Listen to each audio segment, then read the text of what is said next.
क्या सनी पकड़ा जाएगा? क्या उसकी फर्जी नोट भी पकड़ी जाएगी? क्या उसके नानू भी उसे पकड़ लेंगे? क्या सनी भंवर में फंसने वाला है? क्या क्या चीज़ें करेगा? क्या वो मज़े करेगा? सब कुछ एपिसोड में पता चलेगा। तो केम छो मंडली, मौज माने एपिसोड 3 आ चुका है फर्जी सीरीज़ का। जल्दी जल्दी शुरू करते हैं। एपिसोड की शुरुआत में माइकल काउंटरफिटिंग नोट्स कैसे इंडिया में लाए जाते हैं सारी चीज़ों के बारे में बता रहा है। कैसे इंडिया में फर्जी नोट्स को भेजा जाता है सब कुछ समझा रहा है। बांग्लादेश, पाकिस्तान, नेपाल। पर अगर फर्जी नोट सही मार्केट तक नहीं पहुंची तो दुनिया का बेस्ट फेक नोट भी यूजलेस है। इसलिए ये सारी चीज़ें समझा रहा है माइकल हमें। वो कहता है कि ऐसे नोट्स हर छोटे बड़े बिजनेस में होते हैं। कहीं पे मजदूरी में होते हैं, कहीं पे बार में, कहीं पे भी हो सकते हैं। बैंक से सीधा आदमी तक पहुंच जाते हैं और पूरी दुनिया इंडिया में फैल जाते हैं, मतलब देश में फैल जाते हैं। माइकल अपनी टीम रेडी कर चुका है। वो शेखर को उनके नए डिपार्टमेंट के बारे में समझाने को कहता है कि सब कुछ समझाओ, जिसका नाम है counterfeiting and currency fraud analysis and research team, CC फाट। और ये सुन के सब लोग हंसना शुरू कर देते हैं कि क्या नाम रखा है इन लोगों ने यार। शेखर सबको बताता है कि मंसूर दलाल इंडिया में काउंटरफिटिंग के लिए जिम्मेदार है, वही ये सारी चीज़ें कर रहा है। वो वांटेड है मिडिल ईस्ट में। ये सारा मेन टारगेट है, ये हमारा ही टारगेट है, मंसूर दलाल। फिर है जितेंद्र जोशु, मंसूर का राइट हैंड है। वो उसे जीतू काका के नाम से जाना जाता है। बिलाल और उनका डिस्ट्रीब्यूटर है, जो बिलाल है ना वो उनका डिस्ट्रीब्यूटर है। चैप्टर 3 का नाम है CC फाट। मेगा ऑफिस में उसके बॉस को कंटिन्यू पूछे जा रही है कि वो नोट जो उसको मिला था उसके क्या किया, क्या आगे कोई कार्रवाई हुई या नहीं, सारी चीज़ें। पर उसके जो बॉस है उनको कोई इंटरेस्ट नहीं है सारी चीज़ों में। मेगा कहती है कि वो खुद जाके सारी चीज़ों का इन्वेस्टिगेट करना चाहती है। उसके बॉस सीधा समझा देते हैं कि उनका नाम, उनका मतलब जो काम और सारी चीज़ें हैं वो रिसर्च करना है और पुलिस को असिस्ट करना है। जो काम है ना वो पुलिस करेगी, तुम मत करो।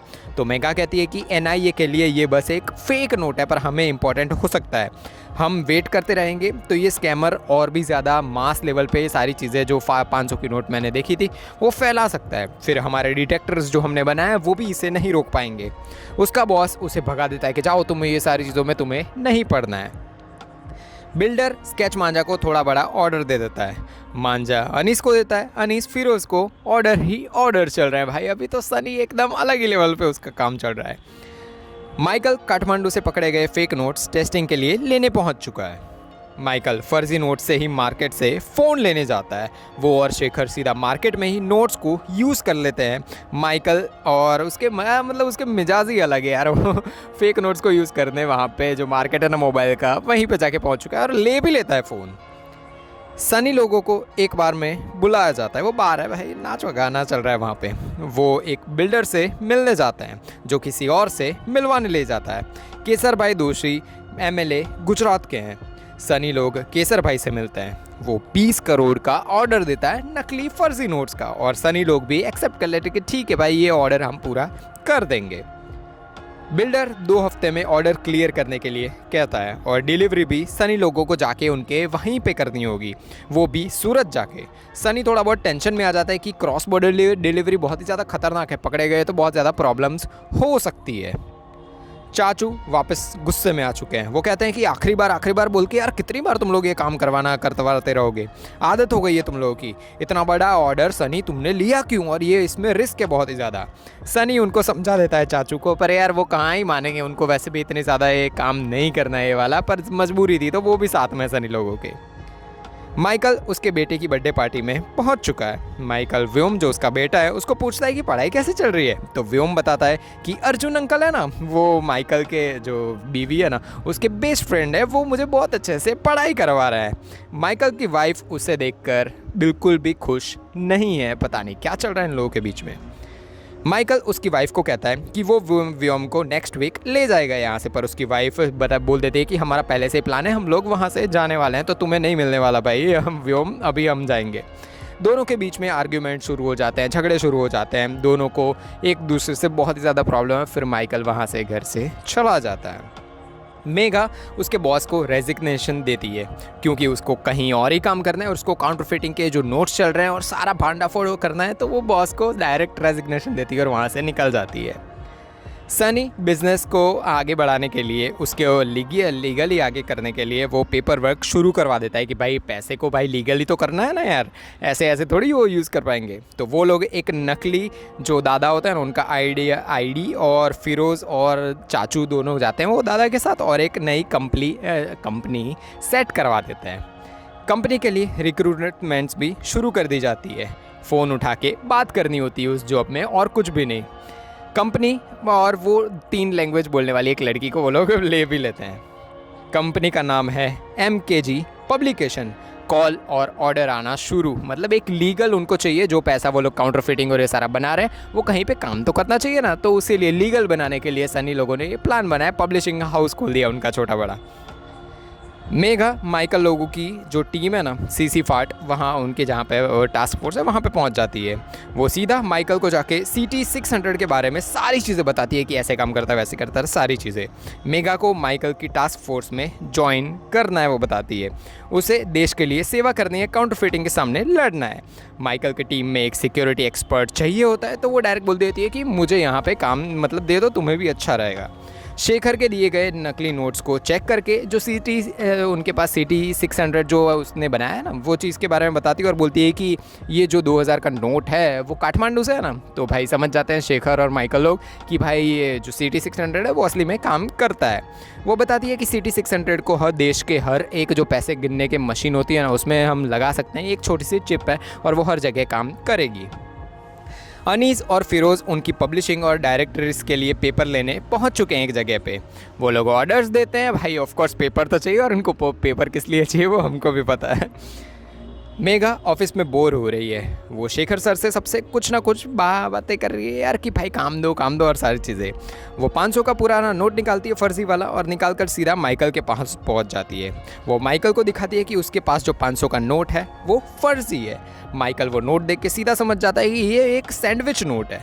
मेघा बताती है कि बनाने वाले के पास हाईटेक चीज़ें तो नहीं है, पर ये जो डिज़ाइन उसने बनाई है ना नोट की वो एकदम ब्रिलियंट है, उसे हमें कुछ भी करके रोकना होगा। सारी प्रेसेस की लिस्ट बनाई है उस, मतलब वो बताती है माइकल को कि उसने सारी आसपास जहाँ से उसने रेस्टोरेंट से खाना खाया था ना, जहाँ से उसे नोट मिली, उसके आसपास की सारी प्रेसेस की उसने लिस्ट बनाई है और वो चेकिंग करना चाहती है। पर माइकल कहता है कि ये काम अभी हमारा प्रायोरिटी नहीं है, वो मेघा को मना कर देता है। मंसूर दलाल पे हमें फोकस करना है, ये छोटे मोटों को तो हम बाद में पकड़ लेंगे। पर यार मेघा कहाँ ही मानने वाली है। मेघा माइकल के ड्रॉवर से प्रेस में चेक करवाने वाले जो चेक करवाने के लिए जो ऑर्डर्स और सारी चाहिए ना, तो स्टैंप और साइन कर देती है भाई माइकल की ओर से। जब माइकल वहाँ से चला जाता है सीधा फिर वो पुलिस स्टेशन पहुँच जाती है। वो 11 प्रेसेस को चेक करवाने के लिए मेघा कहती है वहाँ के पुलिस ऑफिसर को, उसे बस प्रेसेस चेक करवानी है, कुछ भी हो जाए, और वो उसका काम करके रहेगी। उन्होंने ऑलमोस्ट सारे प्रेसेस देख लिए, अब बस बचा है क्रांति पत्रिका, और वहाँ तो पैसों का पूरा ऑर्डर चल रहा है, सभी लोगों को ऑर्डर दूसरे दिन पूरा करना है। फिरोज, सनी, चाचू लोग लगे हुए हैं पूरा ऑर्डर पूरा करने में। चाचू को बाहर पुलिस जीप की लाइट्स दिखती है, वो सीधा सनी को जाके बताते हैं कि भाई ऊपर जाकर देखते हैं। वो तीनों जाकर देखते हैं कि भाई पुलिस आई है, यहाँ पे क्यों आई है। वो डर जाते हैं इन शॉर्ट सारे लोग। चाचू डर जाते हैं पर सनी समझाता है कि कल डिलीवरी है पैसों की, तो हमें आज काम कुछ भी करके पूरा करना ही होगा, ऑर्डर पूरा करना पड़ेगा। शट डाउन कर दिया तो जो रिस्टार्ट है ना वो करने में टाइम हमें लगेगा। वो लाइट्स बंद करवाने के लिए कहता है प्रेस की सिर्फ लाइट्स बंद कर दो, हो जाएगा काम। पुलिस को नंबर मिलता है क्रांति पत्रिका वालों का, वो कॉल लगाते हैं और कॉल सीधा चाचू को आता है। चाचू को पता नहीं होता कि पुलिस ही कॉल लगा रही है, तो वो कॉल उठा लेते हैं। पुलिस प्रेस खुलवाने के लिए कॉल पे कहती है कि भाई जल्दी कुछ भी हो जाए यहाँ पे। वो बहाने मारते हैं पर पुलिस नहीं मानती, बोलती है कि भाई अब भी आओ और अब भी आके क्रांति पत्रिका खोलो। चाचू नाटक करते हैं बीमारी का, पर पुलिस अभी प्रेस खुलवाने के लिए अड़ी हुई है, वो बुला लेती है उसको। यासिर चाचू पुलिस वाले के पास आते हैं, वो कहते हैं कि वो प्रेस नहीं खोल सकते क्योंकि उनके जो मेन है ना प्रेस के मालिक माथुर साहब है ना, वो क्रांति पत्रिका पहले चलाते थे, उनको बिल्कुल भी अच्छा नहीं लगेगा इतनी रात को ये सारी चीज़ें होगी ना। तो पर मेघा और पुलिस बोलती है कि अभी अभी प्रेस खोलो, कुछ भी हो जाए अभी खोलनी पड़ेगी। अंदर सनी सब कुछ साफ़ करने में लगा हुआ है भाई, कोई उसको पता है कि भाई ये लोग आएंगे ही, कुछ भी हो जाए अंदर वो साफ़ करने में लगा हुआ है। मेघा प्रेस के दरवाजे तक आ चुकी है, तभी फिरोज सनी को कहता है कि जल्दी जल्दी छुपा, सब कुछ छुपा। मेघा दरवाजे पर अंदर मशीन की आवाज़ सुन लेती है, तभी सनी बंद कर देता है मशीन को। वो सारे नोट्स समेटना शुरू कर देता है। मेघा चाचू से पूछती है कि प्रेस अभी चालू है क्या तुम्हारा? तो चाचू कहते हैं कि नहीं, अभी कहाँ से बंदा चालू होगा। ऑफ कोर्स चाचू मना कर देते हैं। चाचू बहुत ही ज़्यादा नाटक करते हैं ताकि ना खुले प्रेस, पर पुलिस प्रेस खोलने का ऑर्डर दे देती है और उनको खोलना ही पड़ता है। सनी लोग सब समेट ही रहे होते हैं, उतने में फिरोज सारे नोट्स के पेपर लेके गिर जाता है। वो लोग जल्दी जल्दी सारा समेटना शुरू कर देते हैं। मेगा लोग प्रेस खोलकर अंदर पहुंच जाते हैं और अंदर सनी लोग छुपे हुए हैं। पुलिस और मेगा चेकिंग शुरू कर देते हैं। उनको वैसे भी वहाँ पे कुछ भी नहीं मिलता। मेगा को नोट्स के पेपर की कट की गई पेपर्स दिख जाते हैं कि भाई यहाँ पे कुछ ना कुछ काम ज़रूर हुआ है, और डस्टबिन में तो पूरे नोट्स ही नोट्स पड़े हुए होते हैं। वहाँ तक अगर मेगा पहुँच गई तो ख़त्म है इनका खेल। सनी मेगा के पीछे रेडी हो जाता है कि अगर वो देख ले तो वो सीधा उसे पीछे से मारकर बेहोश कर दे मेगा को। उतने में ही कॉल आता है मेघा को। माइकल चिल्लाता है मेघा पर कि क्यों तुमने मुझे पीछा बिना ये सारी चीज़ें कर दी। एसीपी ने सीधा पुलिस को कॉल लगाया कि पूछे बिना तुम वहाँ पे कैसे चले गए रेड करने और सारी चीज़ें। वो लोगों को वहाँ से, मेघा और पुलिस को वहाँ से निकल जाना पड़ता है और सनी लोग बच जाते हैं। सनी लोग बच जाते हैं। चाचू को भाई खतरनाक डर चुके हैं। फिरोज कहता है कि क्या तू सच में उस लड़की को मारने वाला था क्या? सनी कहता है कि नहीं नहीं यार, मैं तो सिर्फ ऐसे ही पकड़ा हुआ था, और आगे का वो लोग काम शुरू करते हैं। सनी फिरोज को कहता है कि मतलब जब कोई बोलता है कि कोई एक नई जगह हमें ढूंढनी पड़ेगी ये सारे काम करने के लिए, ये जगह अब बहुत रिस्की हो चुकी है। सनी बाहर आता है और देखता है कि नानू ने ये सब चीज़ें जितनी भी हो रही है देख ली है शायद।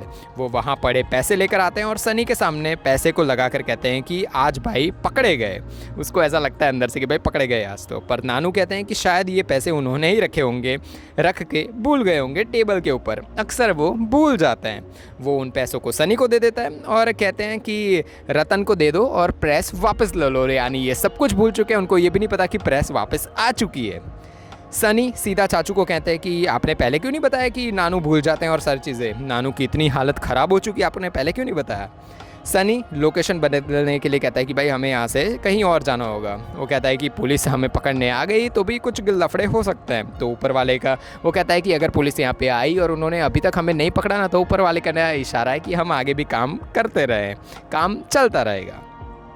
माइकल मेगा को बुलाता है और सुनाता है बराबर का कि पता नहीं चलता मुझे पूछे बिना मेरी ये गलत साइन करके यहाँ से चली गई तुम। मेगा ऑफ कोर्स माफ़ी मांग लेती है। उसके जाते ही शेखर कहता है कि सर ये सिर्फ आपके जैसी ही है, आपके जैसे ही काम करती है। सनी लोग निकल चुके हैं ऑर्डर डिलीवरी करने के लिए। ट्रक में सब कुछ भर के जा रहे हैं वो लोग। आगे ही पुलिस मिल जाती है उनको। पुलिस उनको ट्रक चेक करने के लिए नीचे उतारती है और ट्रक खुलवा देती है। फिरोज ट्रक खोलता है। सनी बताता है कि सब डायरेक्टरीज है, बुक्स है और कुछ नहीं है उसमें, पर पुलिस सब डब्बे एक एक करके खुलवाती है उनके। सनी लोगों ने ऊपर डायरेक्टरीज रखी होती है और नीचे उनके फर्जी पैसे। पकड़े ना जाए उनके पैसे, इसलिए वो सनी पहले से ही एक बोतल होती है ना दारू की, वो थोड़ी आवाज़ करता है जिससे वो पकड़े जाते हैं। सनी दोनों पुलिस ऑफिसर को साइड में बात करने के लिए ले जाता है कि सर साइड में बात करके मांडवाली कर लेते हैं। सनी लोग पुलिस के साथ मारवाली कर लेते हैं दारू की बोतल्स ले जाने के लिए, पर असली चीज़ तो नकली नोट्स और दारू की है। दारू की तो है ही नहीं भाई, जो फर्जी नोट भेजने हैं वो ही है। दोनों पुलिस से बच के दी गई जगह पर पहुंच जाते हैं जहां पर उस एमएलए का ऑर्डर देना होता है। दोनों वहां पे पहुंच जाते हैं और रिटर्न में असली पैसे लेते हैं। दोनों एकदम खुश, ऑर्डर पूरा करके। पार्टी शुरू, मज़े शुरू, पैसा ही पैसा, मज़े चल रहे हैं। दोनों प्रेस पहुंचते हैं। वो देखते हैं कि नानू को सारा चीज़ें जितनी भी यहाँ पे चल रही थी सब कुछ पता चल चुका है, और वो भी बहुत ही ज़्यादा गुस्सा है सनी और फिरोज़ पे। वो दोनों को काफ़ी चीज़ें सुना देते हैं और वहाँ से भगा देते हैं। सनी लोग भी वहाँ से निकल जाते हैं बहुत ही ज़्यादा उदास होकर। ऑफ कोर्स सनी के लिए उसके नानू ही सारी चीज़ थी, उनके लिए बहुत ही इंपॉर्टेंट थे। वो थोड़ा बहुत इमोशनल हो जाता है, फिरोज़ भी बहुत ही ज़्यादा इमोशनल हो जाता है, पर फिर भी वो लोग वहाँ से निकल जाते हैं और ऐसे ही एंड होता है एपिसोड 3 का। मिलेंगे 4th एपिसोड में। अगर आपको भी मेरी तरह टाइम ट्रैवल बहुत ही ज़्यादा पसंद है, आपको डार्क सीरीज़ का मेरा एक्सप्लेनेशन बहुत ही ज़्यादा पसंद आएगा, लेफ्ट वाली वीडियो पर क्लिक करो और एंजॉय करो।